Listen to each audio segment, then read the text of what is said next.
morning to everyone.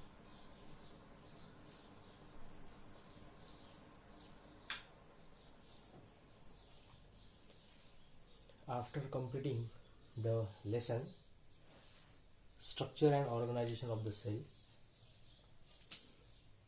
now there is a time to memorize the whole chapter.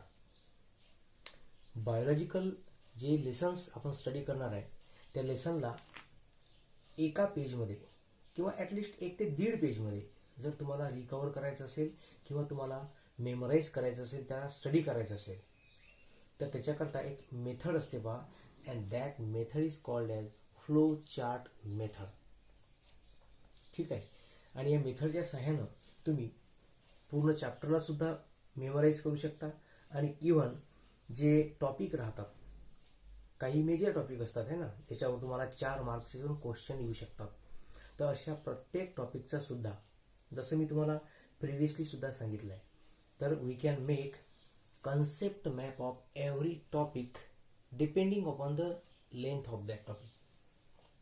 आणि याच्या सहाय्यानं याचा फायदा काय होत असतो की जर समजा तुम्हाला कमी वेळेमध्ये पूर्ण चॅप्टरला ओव्हरलुक करायचं असेल, है ना, आपली समजा एक्झामिनेशन आहे 1 किंवा 2 दिवसानंतर, तुमचा स्टडी पूर्ण झाला आहे पण तुम्हाला त्याला परत रिव्हिजन करायची आहे, तर रिव्हिजनच्या वेळेस लाईन टू लाईन वाचता येत नाही, तेवढा वेळ नसतो.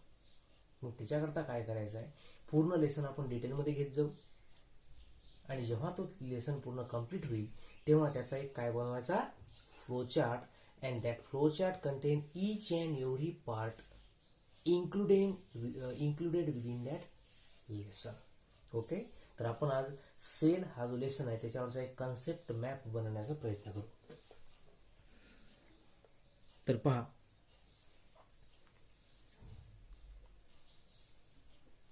आपण सुरुवात केली होती फ्रॉम दी सेल. आता याच्यापैकी जो प्रोकॅरियोटिक सेलचा चार्ट आहे तो आपण ऑलरेडी बनवलेला आहे.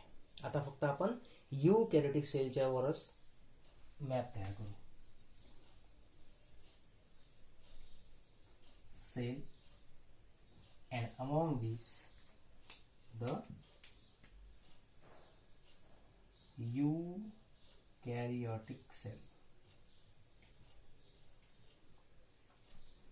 ठीक आहे. मग आता eukaryotic cell it is made up of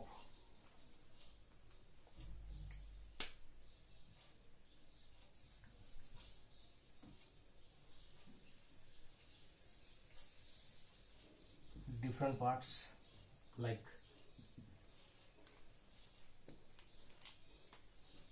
cell wall. Plant cell असेल तर it should be covered by a cell wall. After that there is a plasma membrane.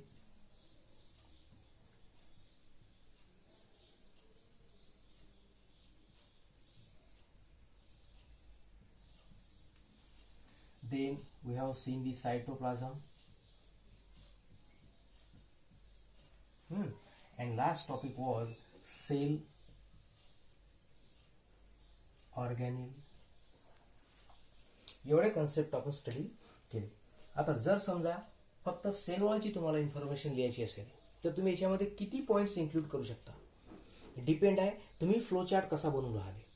जर तुम्हाला नुसतं सेल वॉलवरून त्या शब्दावरून जर तुम्हाला 3 ते 4 स्टेटमेंट आठवत असतील तर फक्त सेल वॉल रिप्रेझेंट करा, बाकीच्या गोष्टी त्यात इन्क्लूड करायची गरज नाही. पण समजा काही लोकांना त्याला आठवतच नाही की सेल वॉलमध्ये ऍक्च्युली काय लिहायचं आहे, मग तो इथे लिहू शकतो. Cell wall outer layer, protective layer made up of cellulose. ठीक आहे. तर अशा गोष्टी तुम्ही या ठिकाणी ऍड करू शकता. Cell wall it is made up of cellulose in plant cell only. Okay. Animal सेलमध्ये सेल वॉल नसेल. त्याच्यानंतर प्लाझ्मा मेम्ब्रेन, याच्यामधलं एक वाक्य तर परफेक्टच आहे, which is common in both prokaryotic and eukaryotic cell, that is semi permeable membrane.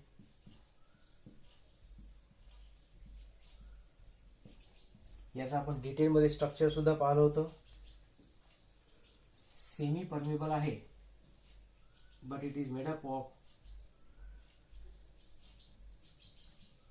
आपण त्याचे केमिकल कंपोजिशन पाहिले होते आणि एक टॉपिक पाहिला होता particular related to the plasma membrane, that is fluid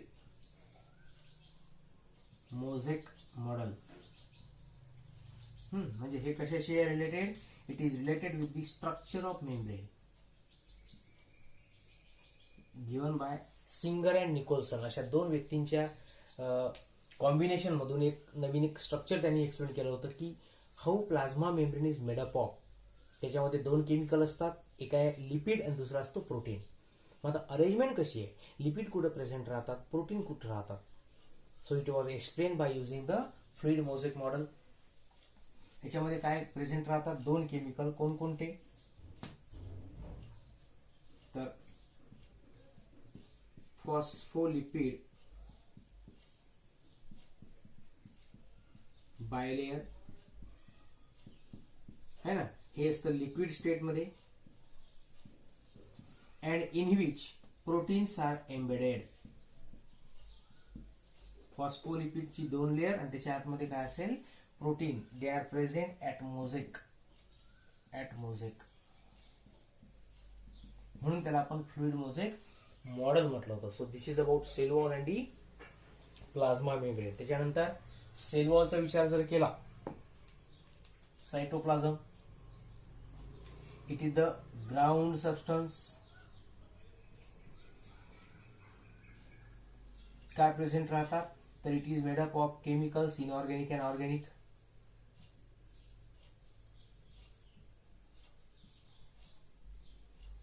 त्याच्यानंतर nucleus and cell organelles. Okay. Nucleus हा आपण स्पेशल म्हणून घेतलाय कारण तो कंट्रोलिंग युनिट असतो. तर हा झाला आपला सायटोप्लाझमचा पार्ट. आता फक्त एकच टॉपिक राहिला ज्याला तुम्हाला डिटेलमध्ये पाहायचा आहे, that is the sale organelle. तर याचा जो फ्लो चार्ट आहे आपण तो स्पेशल ड्रॉ करू, याला इरेज करून टाकू आपण. लक्षात राहील. म्हणजे तुम्ही असं म्हणू शकता की cell organelle it is made up of following part. आता हे जे फॉलोइंग पार्ट आहेत हे आपण सेपरेट ड्रॉ करू. तर इथपर्यंतचा चार्ट लक्षात ठेवा तुम्ही.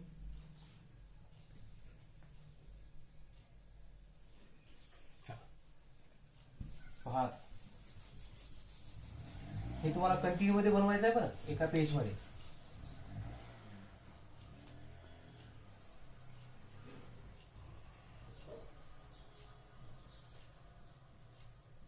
Cell organelles, or these are also called as little organs. Little organs present within the cell. ठीक. आता कोणकोणते ऑर्गॅनिल्स असतात?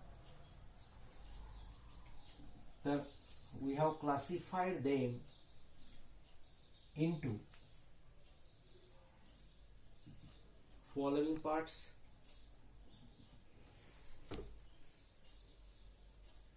Double membrane bound organelle,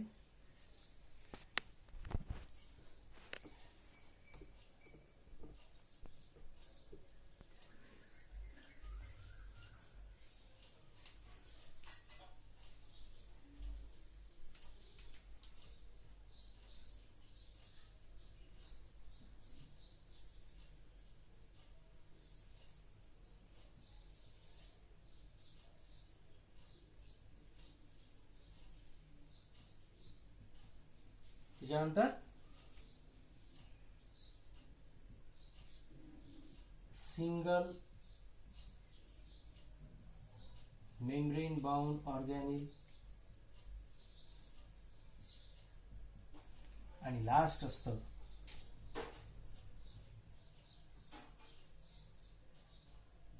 non membranous organelle. Again, these are divided into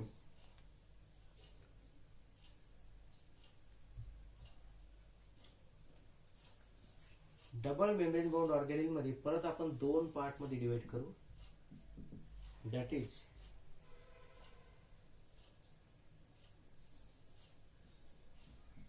controlling organelle आणि इथे लिहितो मी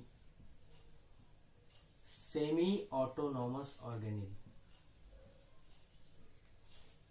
कारण controlling organelle मध्ये एकच ऑर्गेनिल कन्सिडर करू आपण, दॅट इज द न्यूक्लियस. आणि का controlling? Because it is made up of genetic material. मग बाकी तुम्ही त्याचं स्ट्रक्चर सुद्धा रिप्रेझेंट करू शकता. न्यूक्लियर एनव्हेलप, त्याचे नाव ऍटलिस्ट न्यूक्लियर एनव्हेलप, त्यानंतर न्यूक्लिओलस, न्यूक्लिओप्लाझम है ना, अशा पद्धतीचे. आणि क्रोमॅटिन हे स्ट्रक्चर पण लिहू शकता. Then semi autonomous organelle, these are of the two types. कोणकोणते? Yes, mitochondria and here plastids. Mitochondria म्हटलं तर these are the power house of the cell.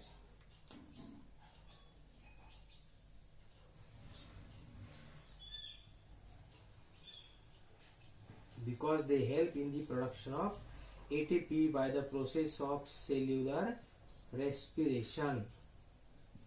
आणि प्लास्टिड मध्ये पण परत टाइप असतात, ल्युकोप्लास्ट, chloroplast and chromoplast. This is the food factory. आता यातली जर क्लोरोप्लास्ट म्हटली तर called as food factory of the cell. बाकीच्या गोष्टी आपण डिटेलमध्ये पाहिल्याच आहेत. इथे फक्त मी तुम्हाला बेसिक सांगून आलो. Just have an idea how to make the concept map. आणि पूर्ण लेसनला ओव्हरलुक कसं करता येईल तुम्हाला within the short time period, है ना. बेस्ट वे बिलकुल. जे जे थेरॉटिकल टॉपिक असतील त्याला फक्त स्टेप किंवा सिक्वेन्स वाईज त्याला तुम्ही रिप्रेझेंट करा एका पेजवर, depending upon the length of chapter. Chapter जर जास्त मोठं असेल तर 2 पेज लागतील, पण ऍटलिस्ट 1 किंवा 2 पानामध्ये लेसन तुमचं कव्हर होऊ शकते एवढी गॅरंटी. त्याच्यानंतर हा झाला तुमचा double membranous organelle. Semi autonomous का म्हणायचं आहे, त्याच्यात बाकीच्या गोष्टी ऍड करा. Due to DNA, own DNA. आणि हा कंट्रोलिंग काय? Because it is made up of genetic material. दोघांमध्ये फरक आहे. जेनेटिक मटेरियल हे डीएनए आरएनए दोन्ही राहू शकतं, पण ज्या ऑर्गॅनिल मध्ये स्वतःचा डीएनए असेल त्याला म्हणतात सेमी ऑटोनॉमस ऑर्गॅनिल. त्याच्यानंतर सिंगल मेम्ब्रेन बाउंड ऑर्गॅनिल. याच्यामध्ये कोणकोणते येतात?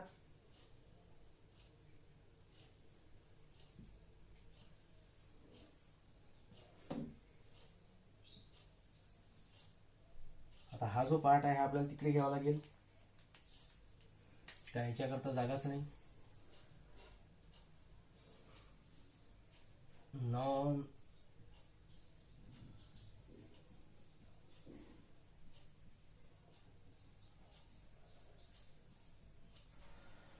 तर पाहता सिंगल मेम्ब्रेन बाउंड ऑर्गॅनिल मध्ये ER शॉर्टकट लिहितो आता मी. एंडोप्लाझ्मिक काय reticulum, then the Golgi complex,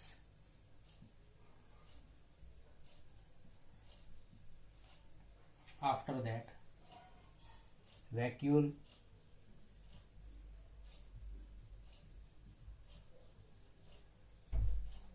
then lysosome. आता हे जे ऑर्गेनिल प्रत्येकाचं फंक्शन तुम्ही ते रिप्रेझेंट करू शकता. ER Golgi complex, secretion and storage, व्हॅक्युअल storage of food material, digestive organelle. आणि या चारही ऑर्गेनिल मिळून याला आपण नाव देत असतो एंडो मेम्ब्रेन सिस्टम. काय म्हणायचं आहे? Endo membrane system. ER मध्ये जो फूड मटेरियल असेल त्याला मॉडिफाय केलं जाईल. गोल्गी कॉम्प्लेक्स व्हेसिकल तयार करते, त्या व्हेसिकलचं कन्व्हर्शन व्हॅक्युअल मध्ये किंवा लायसोझोम मध्ये होत असते. ठीक आहे. तर व्हॅक्युअल आणि लायसोझोम याला आपण फूड स्टोरेज ऑर्गेनिल म्हणतो. स्टोरेज याला आपण डायजेस्टिव्ह ऑर्गेनिल म्हणतो. इथं सिक्रेशन अँड स्टोरेज,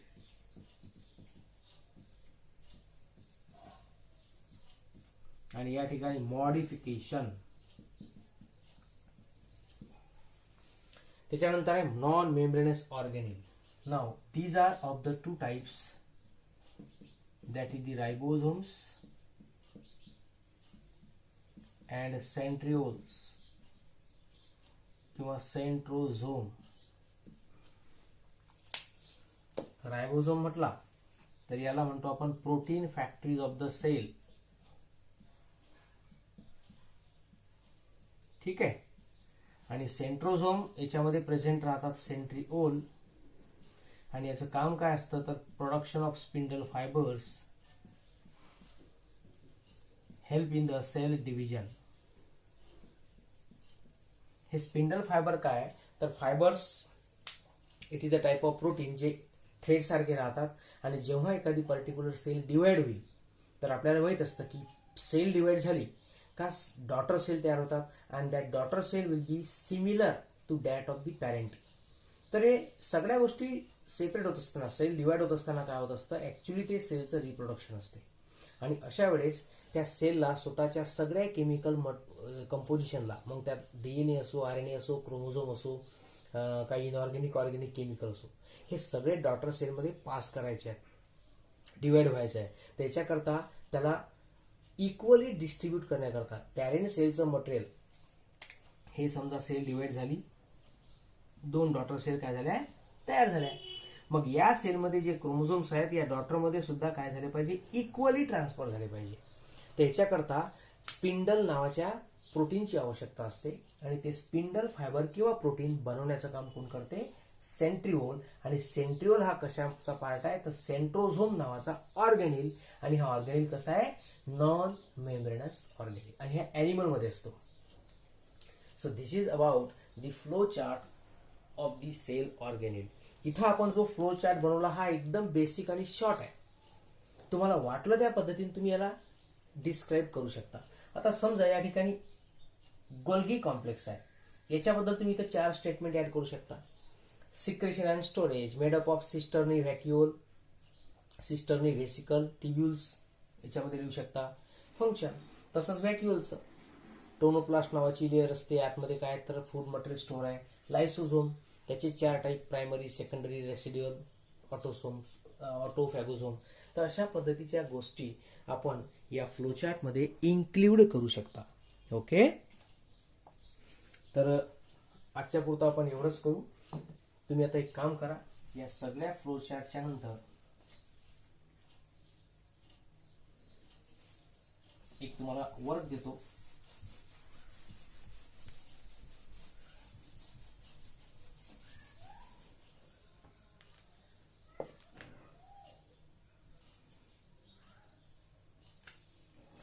पहा,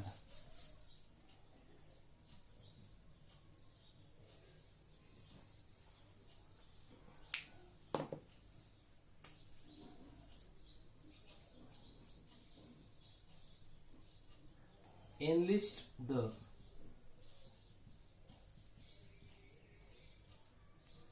cell organelles in plant cell and animal cell. हा झाला तुमचा पहिला क्वेश्चन नंबर 2. या 3 मार्काचा कन्सिडर करू शकता. त्याच्यानंतर why is chloroplast known as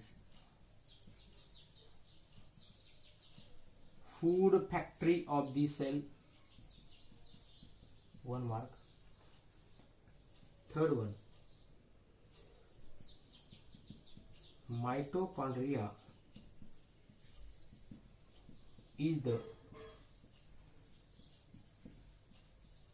powerhouse of cell. Give reason.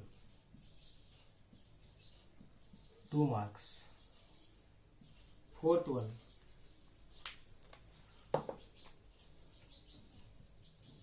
what are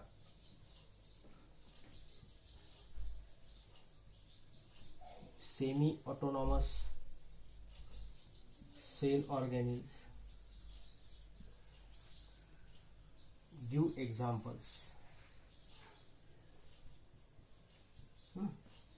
Again, 2 mark. 2 आणि 2 4, 4 आणि 3 7 है ना. एक शेवटचा क्वेश्चन म्हणजे आपले 10 मार्काचा एक पेपरच होऊन जातो.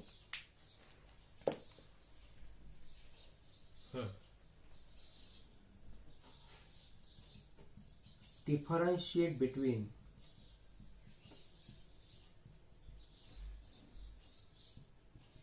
राइबोसोम्स in prokaryotes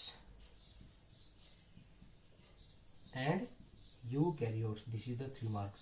तसं 10 मार्काचं तुम्हाला एक होमवर्क आहे, हे कम्प्लीट करायचं आहे. ओके, इथं आपला हा लेसन फिनिश्ड. नेक्स्ट लेसन मध्ये आपण काय करू, एक नवीन लेसन स्टार्ट करू तुमचा बायोमॉलिक्युल्स, जो फार महत्वाचा असेल. ओके.